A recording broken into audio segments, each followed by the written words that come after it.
Okay, so I'm hitting record. Good morning and welcome for those who are not able to join the live session. This is the recording.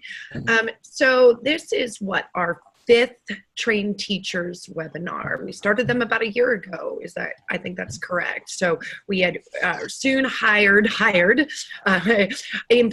encouraged and roped in Janine to help manage our Trained Teachers community and to build community and tools and assets, because you guys, in our opinion, and not in our opinion, as fact, is one of those valuable resources that we do have. And we ourselves are growing, and that growth is also creating lots of complexity, lots of diversity, and lots of needs to change to what we used to do to how we do in the future. So I don't have a solution to everything. I have a lot of background, and I'm going to explain some of the cool background. But one of the things that we wanted to make sure that we're engaging and providing as much support as possible is on marketing, because in our opinion, marketing is the next phase of what we need your help and collaboration in doing, and to benefit all of us. And I'll explain that a little bit in a few seconds. So what the purpose of this webinar is to really, because originally it wasn't about that, and then literally Janine and I were talking about all the tools that we were going to talk about, and I was like, there's a real opportunity to talk about marketing and branding as a whole. And then I was like, oh, I spent the first 20 years of my career as marketing. Just so you guys know, before I came to help Tari and to make this all things, my previous jobs the last job was the head of Hilton marketing for Europe, Middle East, and Africa.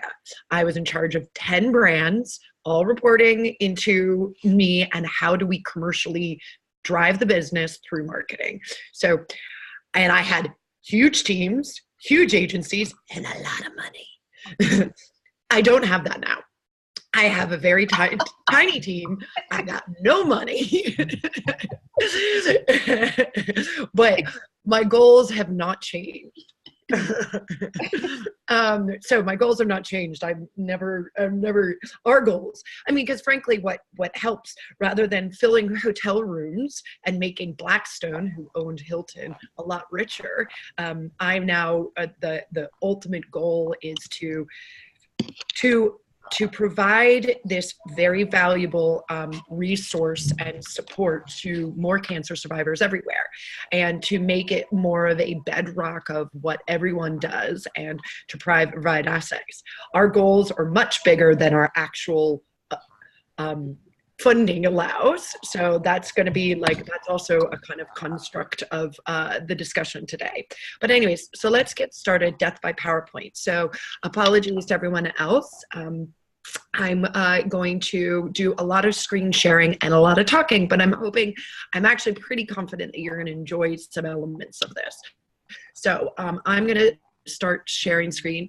Janine, just keep me honest and let me know if there's something I need to point out, and jump in on the slides that I know that you are going to handle.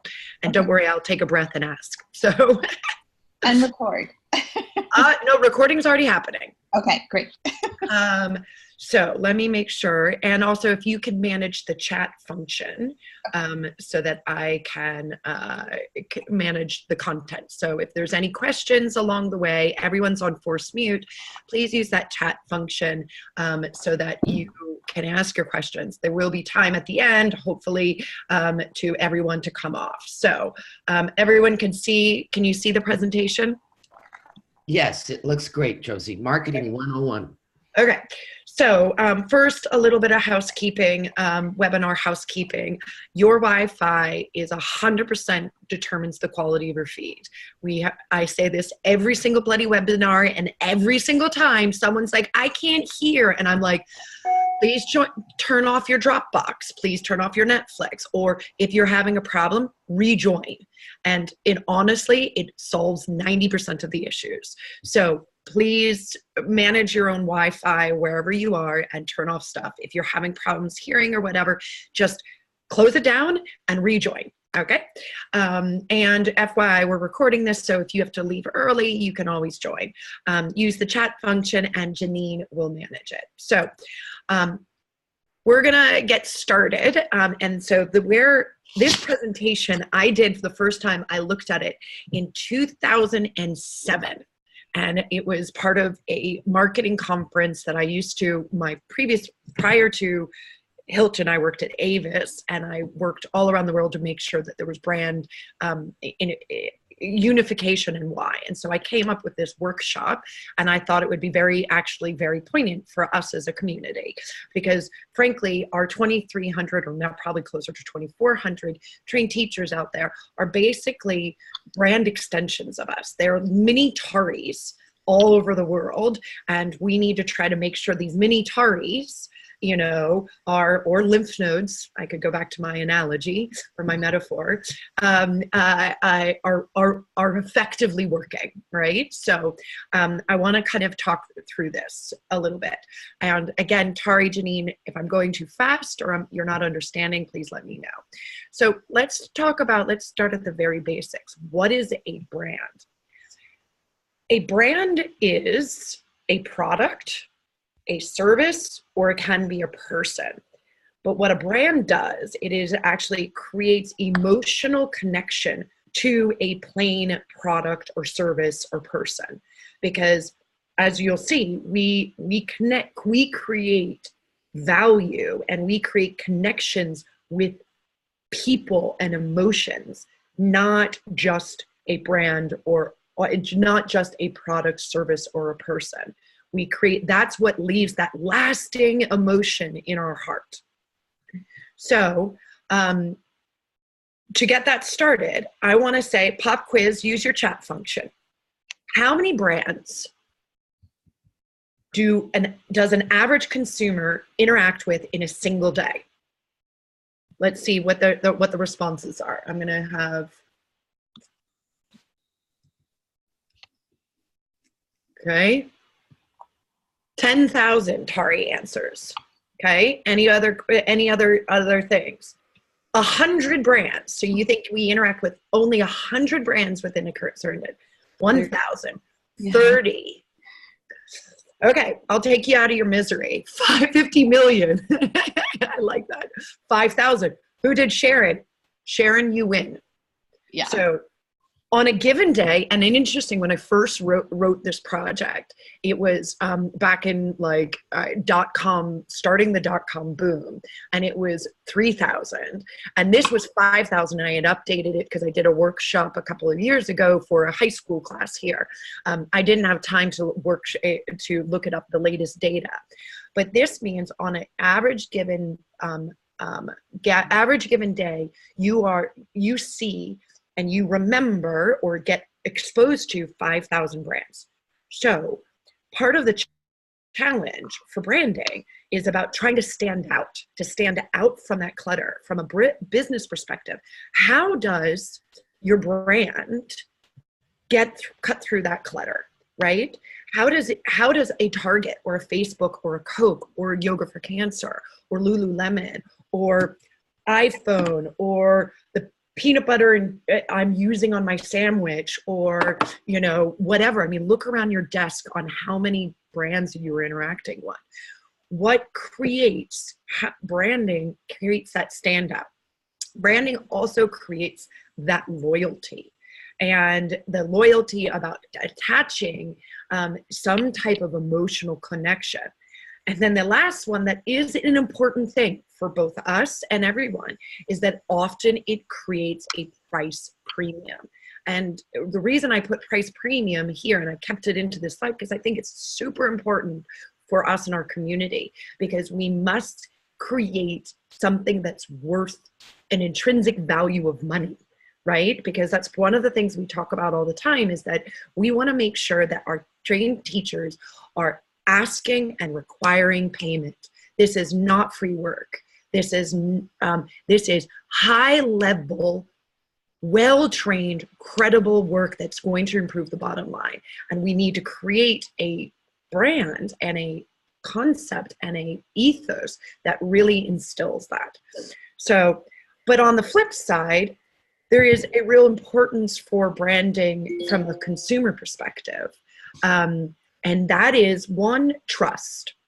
If you, I put up some brands here just as ideas to kind of remind you of stuff.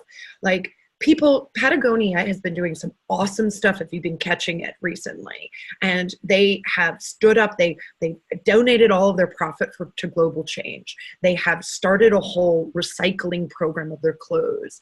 They are trying to stand on something that they say that intrinsically within their brand values, they're about trusting them that they're going to do right by not only their consumer, but their shareholders, but the planet. And that is very much about creating that kind of trust thing.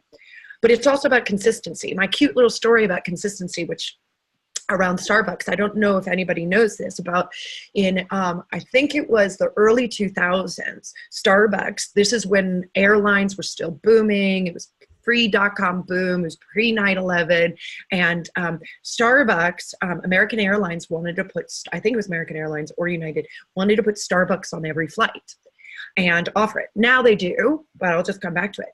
But at that point, because of the way that the brewing happens and the boiling of hot water at altitude, they couldn't get the current mix of coffee with the water to create the right product. Despite having that, imagine if they were served on every single airplane in American United, how much that would drive their bottom line in terms of profit and business, but also brand awareness and engagement and understanding and appetite. But they refused to do it because they couldn't boil the water to a certain level of consistency to provide a consistent brand standard. So that if someone came into a Starbucks into the airport and then got a different cup of coffee on the plane and then went to their local coffee and an individual starts to think that brand is inconsistent, right? So branding is a huge place about creating consistency. And the other is around emotional connection. For, as I said, a consumer looks at a brand and translates a brand and creates an emotional connection. And that emotional connection is the thing that actually, that is the thing that actually creates residue and creates a lasting connection rather than an individual transaction. So, Walt Disney and Disney Pictures do a great job in creating those emotions. I've never been to Disneyland. Well, maybe I was once when I was a kid, but I'm hoping in the future to take my nieces so that I can understand and I can see Winnie the Pooh. Actually, I did go to Disneyland once with Hilton at a brand conference. Anyways, they do a great job of creating a very emotional connection to whether it's Aladdin or whether it's, Mickey Mouse, whether it is any of their movies, and it goes through all their different touch points to create that connection, their partnership, et cetera, et cetera. So, so that's the emotional connection. Tari, why are you saying yoga? It's a brand. So anyways, okay. Yoga is not a brand. Well, only absolutely not. Only in the sense that some people use it as a brand. Yoga is not a brand. Yoga is I would argue to the 10th degree, yoga is not a brand because yoga is a brand. Then why is it not a brand? I'm going to explain. So yoga is not a brand because it is different. It just means so many different things. There's so many different types of yoga. Actually, yoga is the antithesis of good branding because you don't know what it means. It means Bikram. It means Iyengar. It means religious. It means Indian. It means core power yoga. It means Lululemon pants. So it is not a brand. It is a category that means something so huge that people can't create, do not have consistency, do not have clarity, do not understand what they are. So that is not a brand, okay? Core power, Bikram could be brands, but I should have used them as an example, but I'm using another one. So please let me keep going. So a brand is formed by a set of associations linked with a name and a symbol. So Coca-Cola, interesting. Coca-Cola story, the red that they use it is literally in their corporate guidelines that if you use the wrong color red in your marketing materials, you actually can get disciplined within the Coca-Cola organization. The wrong Pantone of red. That's how pedantic they are. Because do you know that Coca-Cola is actually not a Coke, does not create anything. They don't own anything. They don't own production camps. They don't own syrups. They don't own distribution. They are a branding agency. They work with distributors and production places. And they say, if you are going to produce our product, you have to do it in this formulaic way, or you're not going to produce our product. I've already talked about a brand is consistent at every touch point and through every thought. It is Apple. You know, Apple has created a heck of a brand in 20 some odd years. And it's all about being unique and focused and also very astute to what the customer wants. And then there's brands like American Express. Because again, what is American Express? Have you guys ever touched or felt or experienced American Express? It's not something you can go into an American Express store. You don't drink or eat American Express. You might have to talk to American Express once in a while, but actually you're talking to the bank that uses American Express. American Express is, again, the way that it creates branding is through investment. Huge investment, billions of dollars of investment. So that's another way that you can kind of create branding. So like, you know, this is what like an Apple brand, they connect with their customers in a unique way. They move beyond computers and software. It isn't, so to create this is computer, right? If the brand, it should go back to Tari's not accurate thing, no offense, but I'm just going to be very clear. Yoga and computer is the same thing. Apple and yoga4cancer is the same thing, right? It creates an emotional connection. It's beyond what it actually just offers, right? It is inspirational and it's innovative. It is consistent in every single touch point. Of course, there's examples when this doesn't happen, and they're ubiquitous. They're everywhere. You can touch and feel them. I am staring at 6 different Apple ID logos right now, my screen, my mouse, my computer, my phone, my iPad, my plugs, my everything, right? They're everywhere. That enables them to cut through that 5,000 so that you remember that brand. So let's talk about Lululemon. So I don't want to throw them under the bus because they've done some great things. And I think that this is a presentation I put together in 2013. So at that point, they had some major stumbles, if you can remember. What makes a weak brand? So they're a huge example and an opportunity. So they became inconsistent and confusing.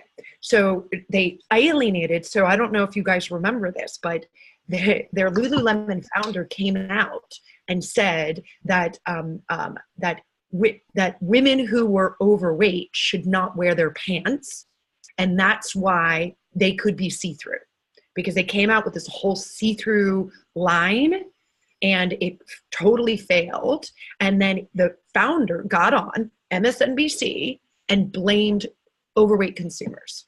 How do you think that went? Not very well. And you can see that actually that brand integrity declined with almost in the brand, the business, the publicly listed business had a huge impact almost within immediate. And, you know, it broke their ties with their customer. It created instability in their business. They had to shut tons of stores. I mean, the other reason behind this, and we can talk about that at a later thing, was that they opened too many stores at too fast, and they had competitors come in. So I can't blame it all on the branding stuff. But there is an enormous amount of research out there that shows an indication. And that's why Lulu has actually, over the last 5 years, and we've benefited financially a little bit from it. Other of our partner sister brands have benefited more. is they're really trying to go back and create that connection, to create that real connection with the consumer, which is why they fund programs like ourselves, right? They give us scholarships. They're trying to help us improve the tools and resources. This is an example of a brand that activity that creates weakness, not only in the brand, but in the bottom line profit. I want to explain, this is another thing. This is a slide. This is a really interesting slide, and it is so relevant to us because we are a service brand. We are, every single time someone touches us, whether it touches us in a communication, touches us on a blog post, touches us on social media, shows up to your class, shows up to one of our centrally funded class, sees a post that we make, sees a PR story, and has an experience. It is all about that service, because we will never, we are not a Coca-Cola, we're not a MasterCard, where it is high investment with low touch points. But this is a huge benefit, because the whole purpose of this is that this little red thing within the Coke is you pick up a can of Coke. Let's think about it. I want you to think about your engagement. To go back again, Tari, I don't keep to me going back to thing, but the Coke is the cola, right? The experience of the cola. Yoga equals cola. And yoga, the cola, you pick up your cup of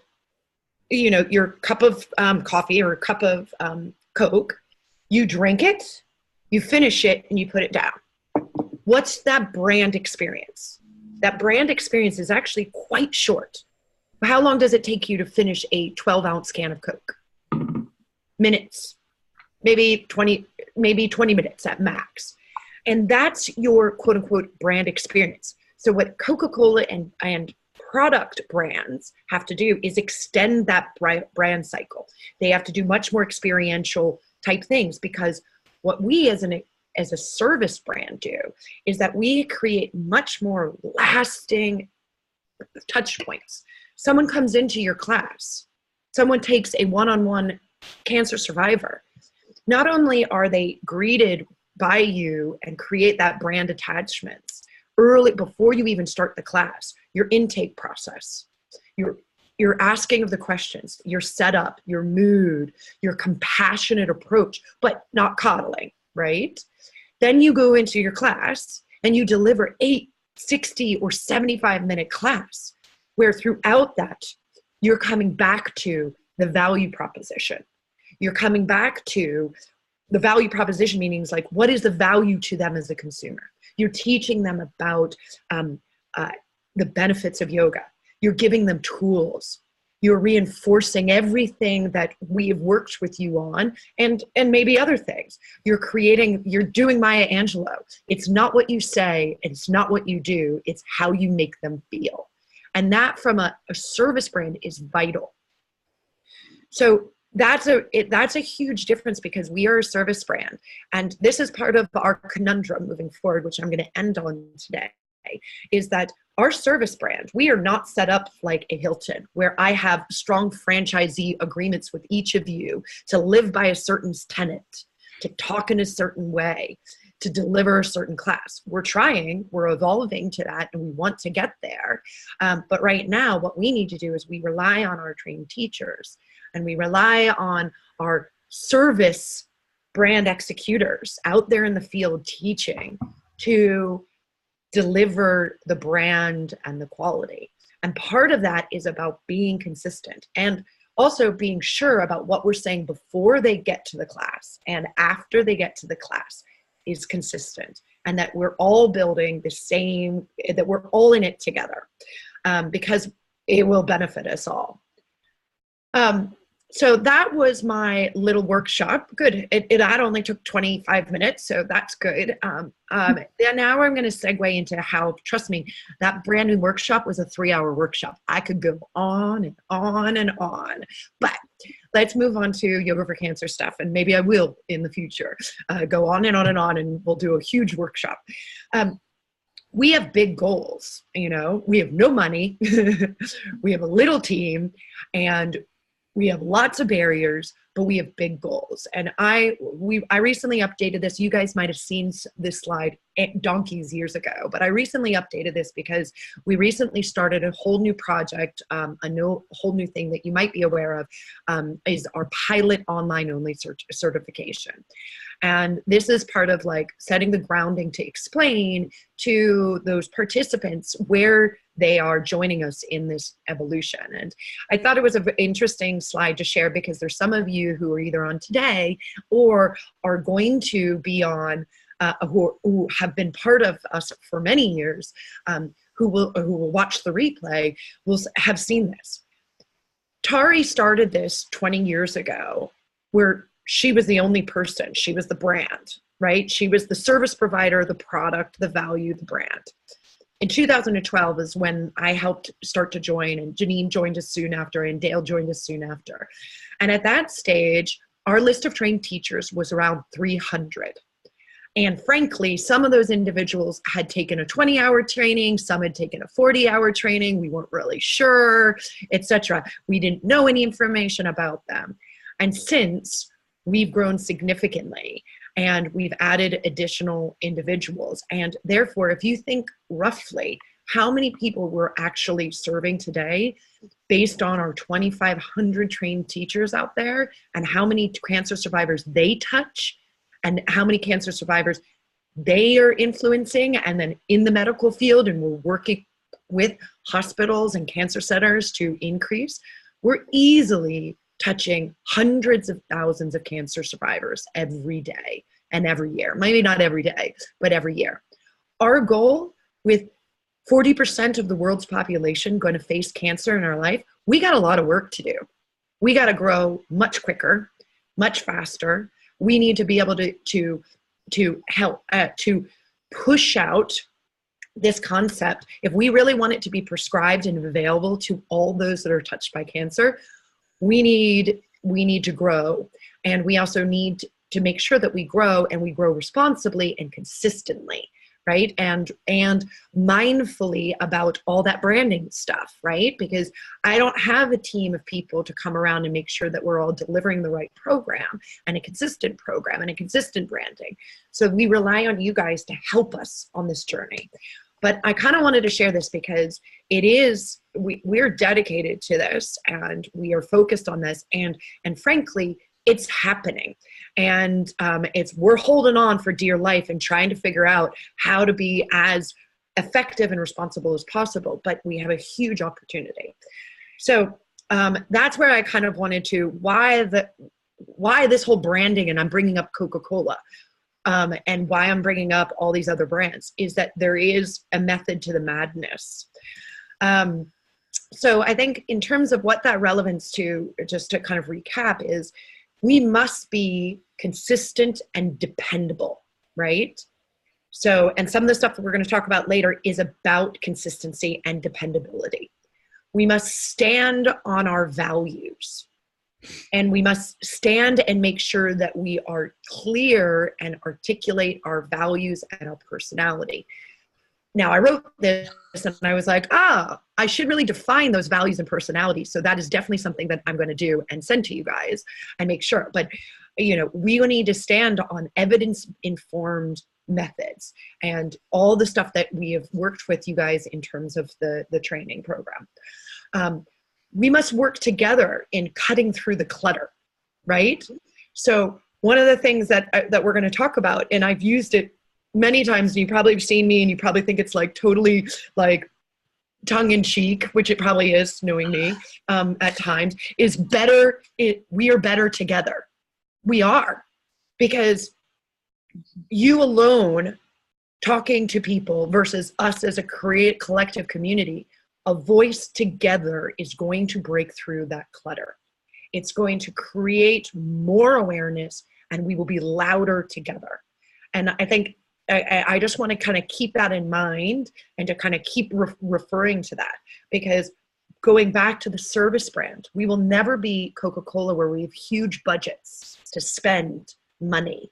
But we are a service brand. We create ongoing very lasting, very emotional, very effective touch points to, and as a service brand, but we have to do it together. And ultimately it'll help us all, right? Because if we all are talking louder, it's gonna make your job easier. I'm not an idiot. We all need to make money. We all need to pay our bills. And trust me, I'm struggling sometimes to pay my bills, you know, in this organization. But like, we are working very hard to make sure that you guys, it's an economic, commercial viable opportunity. And the more we stand on each other's shoulders and support each other, the better it's going to be. And then I think the last is we must focus on customer service, because we need to make sure that we're offering a consistent customer service and that we're being consistent in our responses and reliable, et cetera, which is, again, something we're going to talk about in some of the tools. So here's getting into, okay, Josie, you've talked enough about theory. Just give me the stuff, right? You know, and here is a list of the stuff. These are the kind of the marketing tools, and everything of this is available on exclusive resources. If you don't know where the exclusive resources page, you're failing. Go and find it today. Every single person has access through their profile to exclusive resources. So there's a list of, these are a list of marketing tools. And Janine and I helped just kind of, what we want to do is kind of figure out what these tools do and how you can use them. So your certification is a tool, right? It builds your credibility. It creates kind of authenticity, and it creates that validity to go in there. Ways that we've seen people use it: display it in your studio, provide it in a copy of the proposal, which we'll get to. Trained Teachers logo. This logo, available and downloadable on Facebook, is Facebook. It is available on Facebook, actually. I did put it on the Facebook group, but it is available on your exclusive resources. You know, this again, it's your stamp, it's your credibility. And it also provides the thing I want to focus on is it provides reassurance to our customers, right? To those that we hope to serve. We are getting recognition. I mean, you'd be surprised. So what do you guys think? This is a quick segue. What do you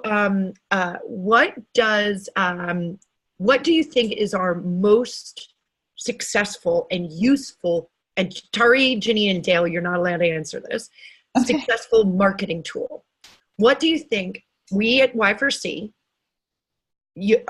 are the most effective and drive the most amount of references and interest?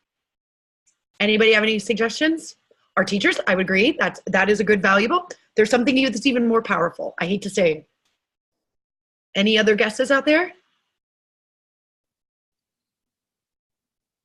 Tari's book, I love it. That's a good one. These all fit. Any other guesses? Word of mouth, Tari's video. Okay, all great ideas. Google. Google is our number one, absolutely number one referral. The majority of our website, because people are really understanding and we spend a fair amount of money, and the new website is designed to actually connect people. Google makes the world go round, period. Everyone uses that as a baseline of what they do. And so we spend a fair amount of money both in paid listing and what's called natural search. And the majority of our new trained teachers, and the majority of people who are now using a Find a Teacher and Classes Survivor is coming via Google. And that is all reliant on our teachers, et cetera, et cetera. But the reason I want to talk about, the reason I'm bringing that out is that people will come to our website, understanding, reading our material, seeing the branding, seeing the logo, and they will find a teacher in Boise, Idaho, go to Boise, Idaho, and they want to see that consistency. The majority of people who come to us come via Google. and they might have heard about us from a teacher. They might have seen about the book. They might have read a review, but then they go to Google and search. And so creating that consistency and that recognition of the brand is vital for all of us, which I'll come back into. So the marketing poster, everyone knows that it's there. Ways that this is a great way to just create awareness and workshops and make life super easy on everyone to have the standardized material. You can post it on social media, you can distribute it to local places, you know, it's up there for you to use. The other thing, all of this stuff, I wanna make sure that the other thing is share your winnings and successes with the forum. Share it with us so that we understand how to tailor, improve, provide additional resources. The class proposal, which I'm going to go into in a second, this is a document really designed to pitch yourself and Yoga for Cancer to healthcare institutions, charities, yoga studios, community centers, religious centers, whomever, you know, or investors, right? Funders, and to really provoke a discussion and to kind of evaluate what and provide some kind of richer information about what is a Yoga for Cancer class and what will it do and how is it different. And we'll go through that in a second. The white paper is a marketing tool. It is a very successful marketing tool. It provides the argument to the facts and the research in an objective way. And interesting, I want to bring up this objective way because I mentioned it the other day in a board meeting and people didn't understand. They were like, why didn't you put Yoga for Cancer more throughout it?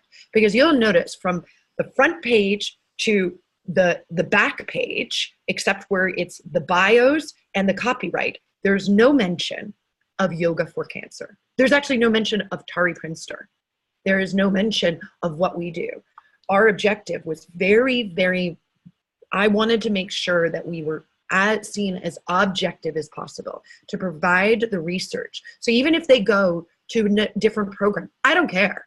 I just want them to understand the research because I know what we do is so good and so beneficial that I just want them to understand the research. So I just want to let you know that that's an important thing to point out because it can be seen as unbiased, which is kind of weird because you would think, Josie, wouldn't you want your branding all over it? And actually I didn't. And that was a conscious decision to really try to provide the arguments without bias, right? No fake news in our world.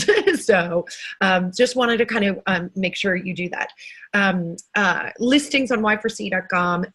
We're going to get into that. We'll come back to it. And then another idea, blog content, and something I'm going to do next is we have a lot of content on our blog, and I'm actually going to start focusing on improving and adding additional stuff. There is great content that you can use, that you can repost, that you can talk about, because that will create your own credibility, and it will create your engagement and your stickiness within the community, and amplify your profile. Jeannie, in quick, I see there's lots of questions and stuff. Is everything being? Yes, and Dale's helping out. Great, thank you. Okay, I haven't read any of those, so you guys are gonna have to let me know what they are. So, all good. So I want to reference this for 5 seconds, but in the December webinar, we talked a lot about this, so I'm not going to go back to this, but I do want to kind of flag post this, because if you look at all these marketing tools, and this goes back to big kind of marketing theories, where does this sit on what's called the consumer funnel? Have you guys heard of what a consumer funnel is about? Probably, yeah. Maybe 50%. Consumer funnel means if you start at the top, you're not aware. You don't even understand that it is things. And if to the bottom, this is when you convert someone, and they are then your customer. And it's a pretty standard process. And sometimes it's a funnel. Sometimes it's a loop. There's all these different theories, and don't get bogged down with what theory is right or wrong. What I want to encourage everyone to do is really try to analyze where your customer is at that point on what's called the consumer funnel. Are they unaware of yoga? Are they unaware of yoga benefits as a wider thing? Do they assume that all yoga professionals are the same? Do they understand what yoga for cancer is about? Even before you get to yoga for cancer, right? Do they understand the benefits? Do they understand that it's not religious? Do they understand that it should be, there is so many different benefits. It's not just gentle and restorative, and that you're shortchanging a cancer survivor and you're shortchanging yoga as a practice and the benefits if you're just gentle and restorative. Do they understand how to set up an effective program? Maybe they have a program, but they're only offering it once a month, right? Maybe they have an effective program, but they have an established program, but they don't have bolsters. They don't have props. They're not using trained teachers. What is it? Or, where on that that funnel do they exist? And then that helps you understand both, one, which tool you should be using, and then how to best adapt any tools, which we're going to get into. So what I want to talk about is the proposal. And I apologize. Part of the challenge with, I know that we promised this ages ago, it's so hard when we have very, very little hours and very little funding. So we finally have gotten this thing. It only took us 6 months, Janine. So we finally got this thing finally edited, literally last night. Tari was making edits and we were making edits until 9 p.m. last night. So it is now fully loaded onto the exclusive resources. And the guide of this document, and I just want to point out some of these points, is really to try to create both consistency of approach. It's to make your life easier so that you can spend less time dealing with the content and really moving forward with proposing and pitching and getting out there and selling yourself and selling the program and selling the benefits, right? So we're trying to create some level of standardization proposal documentation. But I do want to keep in mind this other thing, right? It's about also identifying and understanding your customer and seeing who and where they are at. And you'll see in we've provided a sample letter. And this is a real life example that we have. And it's a program that's going on, and it's to MD Anderson. We've changed all the names and all the information. But we've actually created a letter just so that you can, and you should read that letter to say, this is how we should be pitching. Maybe Janine and I were talking, is it too tough? Is it too strong in language? We don't want to piss off others, but we also do want to create breakthrough, right? We also want to cut through that clutter and make decision makers understand that we have looked at their program and evaluated it. So this is just a sample letter to kind of get you feel. Now, that might not be relevant, and I do not suggest you use that cover letter for all examples, right? You have to do the legwork. But what we're hoping is that we've given you enough assets that are editable that you can edit both the cover letter and then the costs, the budgets. And we've given you a framework for budgets, but there's so many different elements that are so variable. But we want to, and the only thing you're going to see in the budget actually is largely your teachers' pays and props. And you'll see teachers' pay is top, because I think we don't want to undermine ourselves, right? We often talk about potentially going in and you can say, hey, I'll give 1 or 2 workshops for free because I want you to drink the Kool-Aid, right? And then get them to pay on, but demand a salary, demand the credibility. Their physical therapists are, right? Their acupuncturists are, their nurse practitioners are. So I know that one of these, the example that we're using here was a hospital network and a nonprofit that hosts these classes that are underpropped, undersupported, no training, and their teachers don't get paid. So they have high turnover, they don't get the best teachers, and so what's the end output? Their audience, their There's patients are being impacted.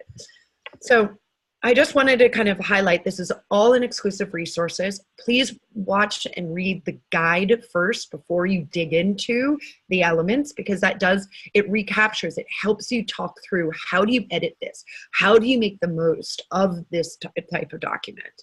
And we hope that those tips will be successful. And the important notes is, this is our first shot at doing the proposal. If there's things that are missing, and this is what we were running around yesterday, being like, hey, let's come up with how are people going to use this? So we don't think it's definitely not perfect, trust me. Perfect is not something we can actually achieve right now, but it's a good first step. So share how you're using it with Janine and share it with the forum. If there are other ideas, let's learn from those. Let's use those. Help us help you. Anything you want to add to that? Because I'm cognizant of time, so I want to get to the other things. Just like you said, we want feedback. This is our first shot on this. We knew it was an important resource we wanted to deliver to you, but we are welcome to feedback. I would appreciate the feedback. So thank you. Perfect. All right, so find a teacher. So find a teacher. Everyone knows that this is working. We have about 650 of our 2,500 teachers on this and listed. This is, and I'm going to have Janine tell some cool recent examples, some good and some bad recent examples. But goes back to consistency and reliability. You can tell, we put it front and center. Find a teacher, find a teacher. There's no doubt what we're trying to do. It's the first thing. We are selling you before we're selling programs for teachers. They're our only commercial thing, right? So we're putting you as a priority. If you can't see how important this is, but we require and we need you to help us, because all the information that is in there is fully driven by your inputs in your profile settings. If it's not accurate, if you've moved, if you have never logged into the system, it's going to lead to unreliability, inconsistency. And, we need to ask you that you are honestly monitoring. And it's just a side note, I'm highly likely in the next couple, once I get a little air breath, we are going to require everyone log in and tick a box to confirm their profile settings. And if you don't do that, then we're going to probably delist you until you do that. The reason being is because we're having problems with people not responding. So Ginny, why don't you give your examples and to give me a little break? Yeah. Some of the good was I just had a note from a teacher that said she went in, she moved states, she changed her profile, and in that new state and place of home, she was notified immediately from a cancer patient. If she had not changed her information, she may have not been notified. She would have never known there was a cancer survivor. So it's really important. And like Josie said, it is driven completely by you. Go into your profile, under settings, change that. Some not so nice, you got to realize on Find a Teacher, it's on our website. So you have hospitals, you have cancer patients, you have other teachers, all looking at Find a Teacher for whatever reason. So it's important that that information is updated. We had an example of just a cancer patient reaching out and there was no response. There was a delay in response. So she notified us directly.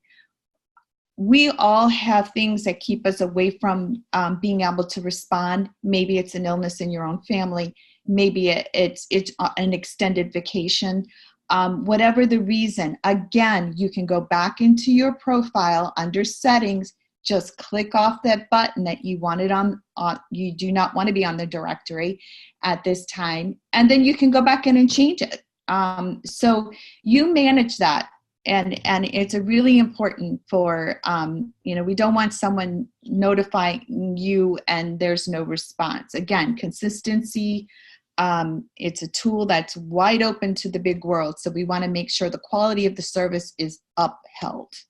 Okay, so those are some examples. So again, like Josie said, it's driven by you, and you can change it at any time. Okay.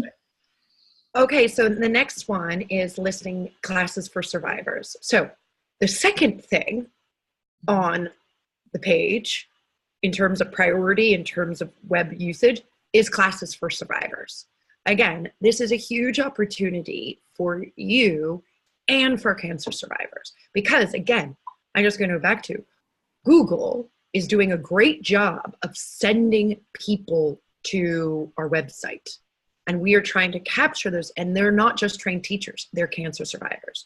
So we're trying to provide them with as many resources and tools. Soon, we're gonna have a video that is visible and usable 365 days, 24/7 up on here, which is gonna drive significant traffic to this thing, because we're also gonna spend some money to drive people so that they can experience the class. But there is an opportunity for you to list your classes, but there are some agreements that we need to make. And we've spelled them out in the actual registration form. And again, you can see that registration form and that information all via, where's the place? Exclusive resources, right? We haven't spent a lot of money to build a site to not use it. So everything can be found through exclusive resources. And in there, and FYI, I hate the way the exclusive resources looks right now, and it will be redesigned. But right now, all the content is up to date and is valid. So, okay, go on. A quick point, I've had a few questions come in regarding the difference between Find a Teacher and Classes for Survivors. Each are benefit to whatever. It's like myself, shame on me, I do not have a website. So Classes for Survivors is not going to work for me. That's something I need to work on. But Find a Teacher would, because I can just list my name, my phone number, my email, but it does have an option for a website. But since I don't have one listed. So that's the differences and it's great. We've given you two options to be out there for people to notify you. Absolutely. So Classes for Survivors, there's a few, let's go back to, remember what did we talk about in the beginning, the branding theory. So we are a service brand. We've got to be consistent and we've got to be reliable to create that emotional, long-lasting emotional connection, right? So one of the things, there's several things that we're requiring of List a Class. And frankly, these are best, part of this is about me being a pain in the butt to make you better at what you do. So one, I want to make sure that any List a Class, any page and click through has to have the Yoga for Cancer trained teacher logo.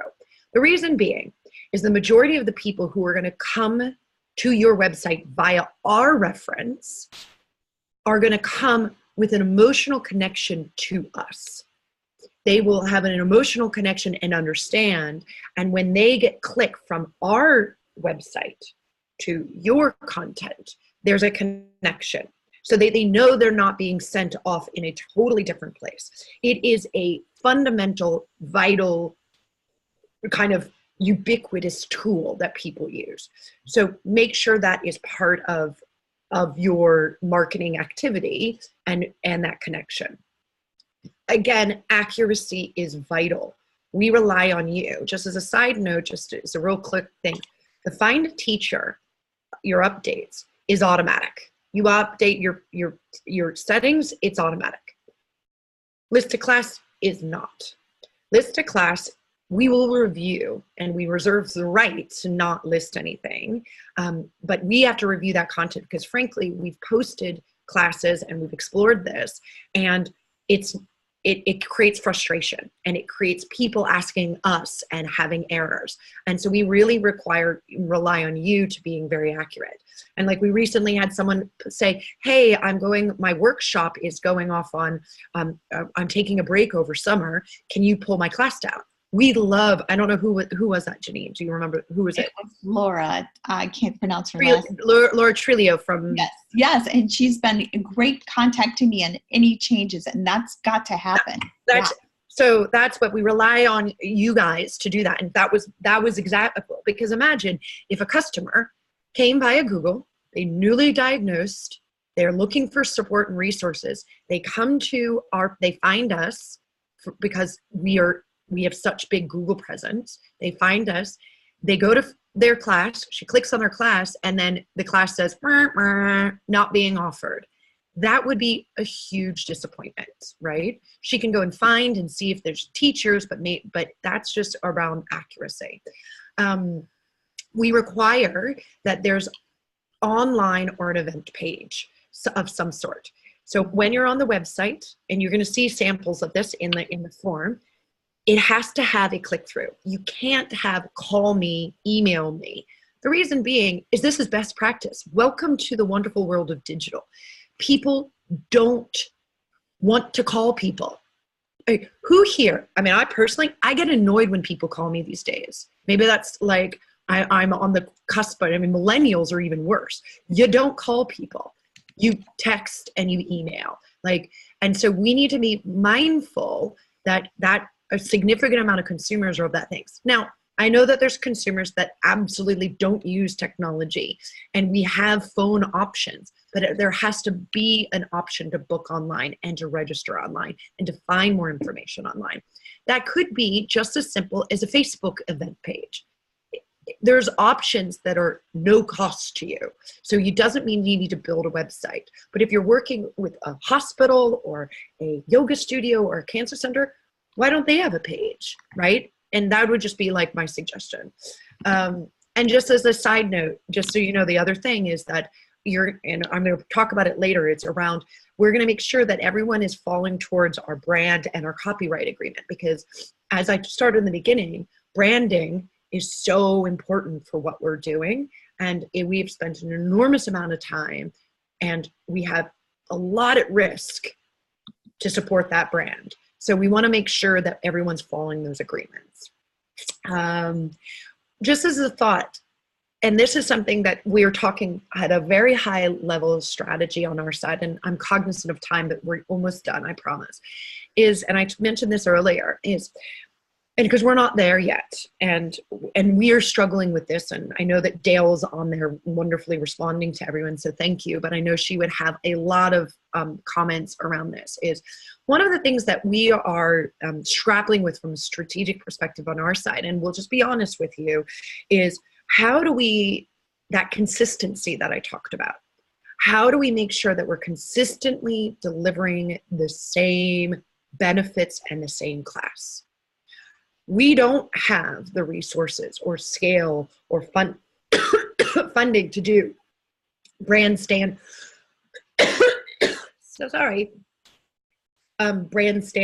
or have like people visit your class and make sure that it is delivering the Yoga for Cancer standards. It is something that we are definitely going to need to grapple with in the future, and we are definitely going to start to focus on that. And part of doing these outreach programs is to kind of get you to kind of be part of us in that journey, right?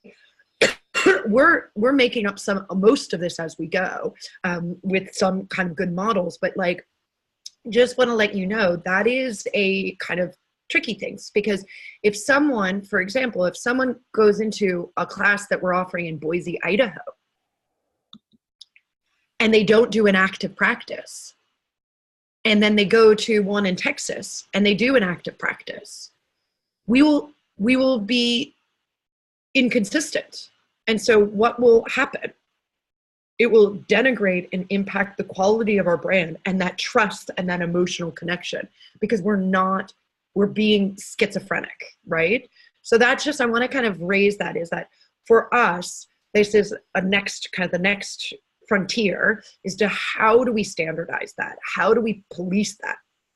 But we don't want, because we don't have that capabilities, we don't want to stop your growth and your opportunity. And so this is why we're offering this as a service. But please know that we are very cognizant of that in the back end, and are strapping this, and welcome anybody's inputs and thoughts on that as well.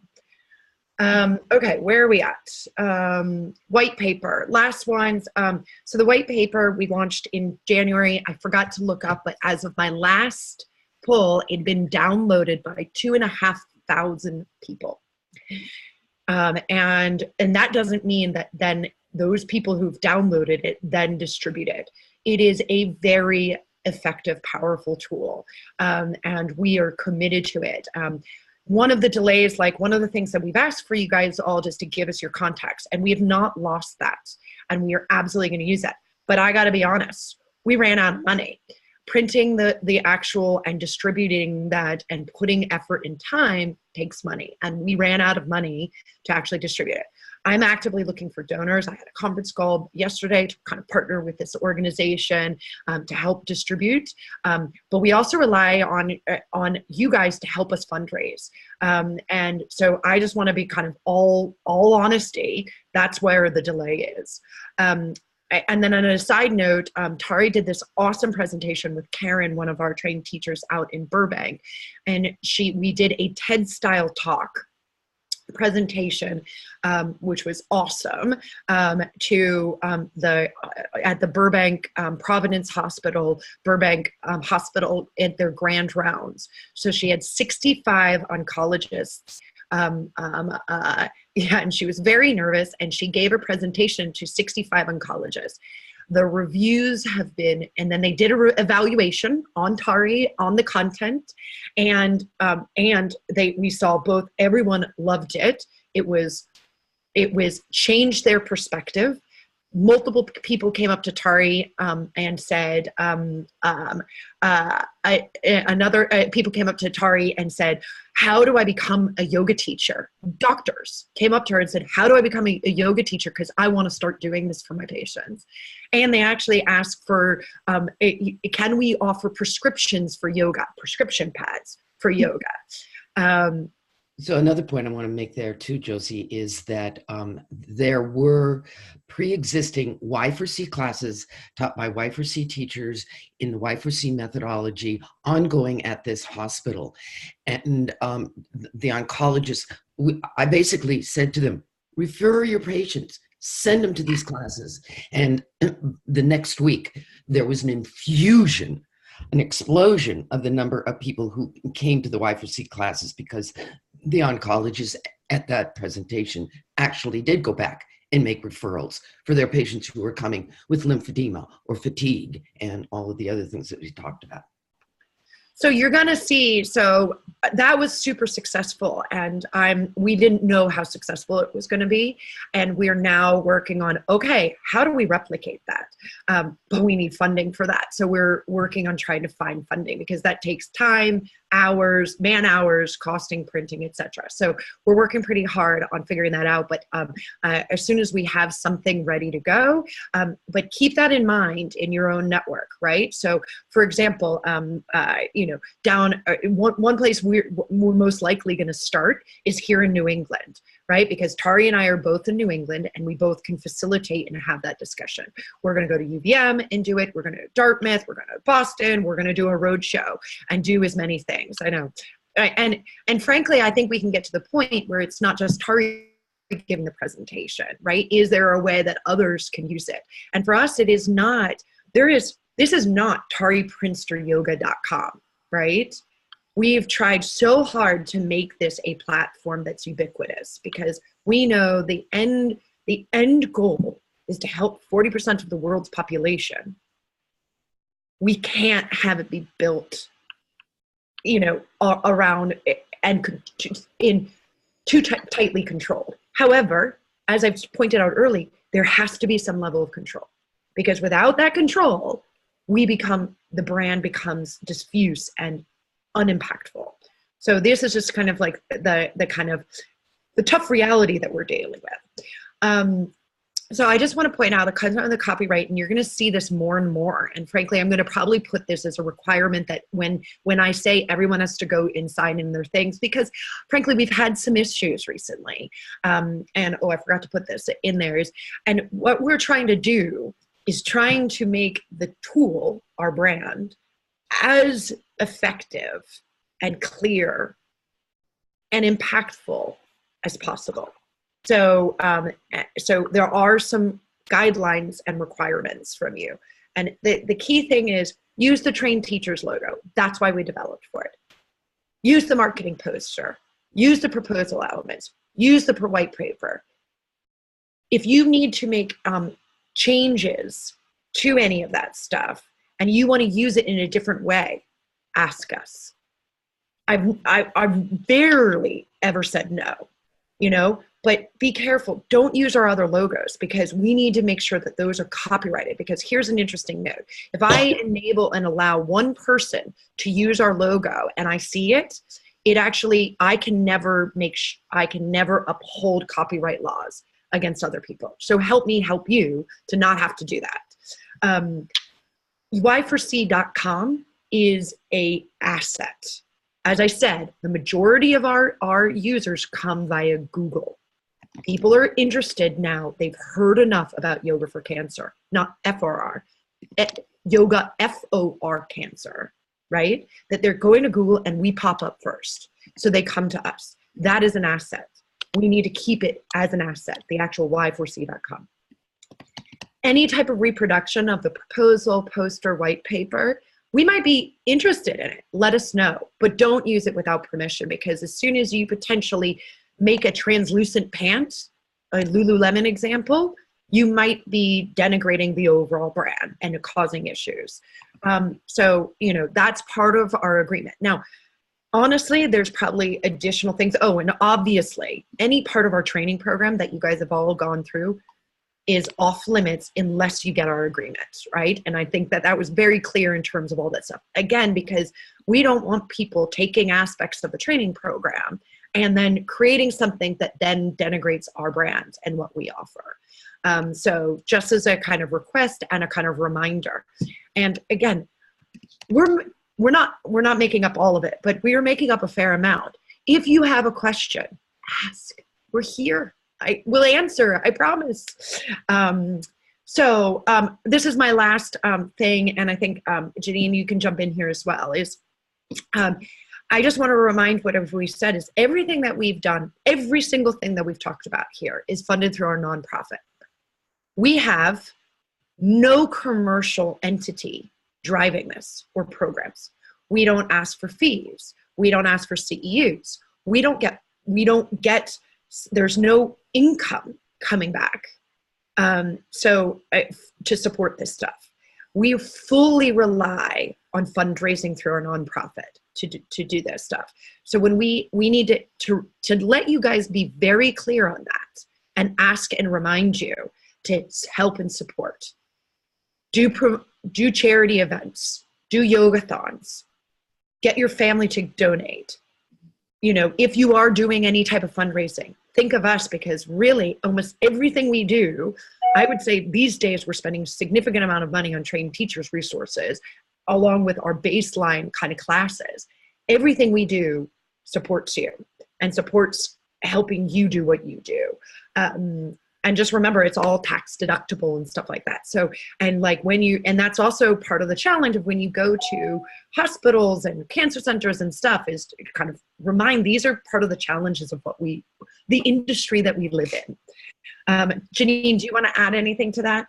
It's just, I was thinking the other day, we really would love to give everybody a beautiful hard copy, not hard copy, but a copy of the white paper. But, one class for every teacher this summer and donate the proceeds would be a big impact or if you know someone that owns a printing company that would love to make a donation to a great idea, nonprofit, so just talk to people, let them know, and look for grants. I mean, I know we try to do that too, Josie and Tari, but look for grants in your community that would sponsor your class, help you with props. So it all costs money, and it's always coming down to money, but we just need your help in getting that help, to provide these tools and keep providing them.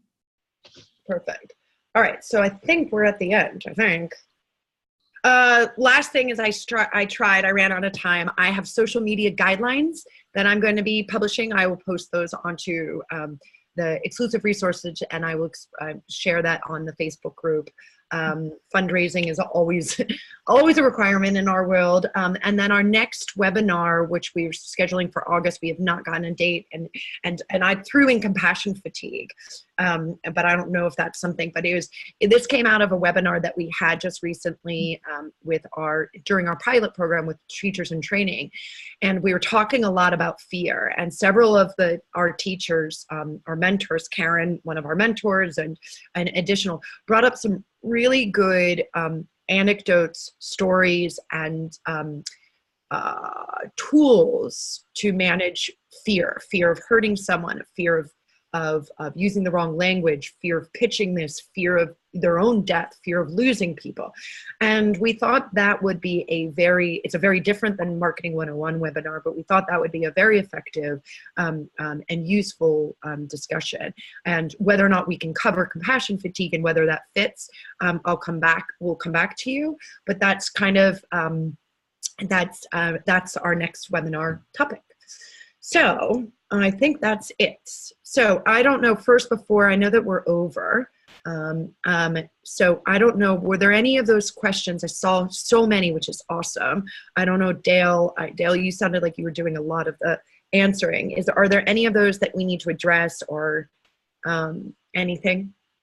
I think we covered them all. It's been quite busy over in the chat box. And that's fabulous. But if we missed your question, or you have more, there were some like really long and deep important questions. So I'll remember those for future webinars. Otherwise, I think we're good. Yeah, it looks like Dale, yeah. Cool. All right. So I just want to say something about the information in the chat box, the questions that came in, which I think is important for us on the team. Josie, Dale, and Janine, and myself as the major team, Y4C team, that we are here trying to solve these problems to make it possible to empower you as our teacher, as our Y4C teachers. Our largest and biggest commodity that we have, our biggest resource, is you out there teaching and creating those large numbers that Josie showed of the thousands and thousands and hopefully millions of survivors we as Y4C teachers are reaching. You are our biggest commodity. But on the other side of that is that we have a conversation that the chat box gave us topics of the things that you are experiencing out there, and we want to empower you. We want to take those thoughts in, talk about them, and maybe even come up with solutions for you, not necessarily right here today, but in maybe future webinars, or maybe in responses that we can give to you at a later time. So thank you for helping us understand more of the challenges that you face. And I think that that's one of the great things about this webinar model, is that you do get to have a conversation with us via the chat box, and we will take those questions into really good consideration. Yeah, we just had one question come in. I am writing a proposal letter to a hospital. Can I attach the white paper PDF? Absolutely. As you will read, first read the guide and go to your exclusive resources. Read the guide, and that will help you. Use the proposal and absolutely attach the white paper. The only thing that I would point out is between the proposal and the white paper, that's a lot of reading. So just as to keep that in mind, understand that people are not going to, I think the white paper is 25, 27 pages. And don't worry, one of the things that we're thinking about is trying to do a Cliff Notes it was actually feedback that we got from an oncologist, is that could you get the white paper on a 1 or 2 pager? And that is one of the next things that we're going to try to format.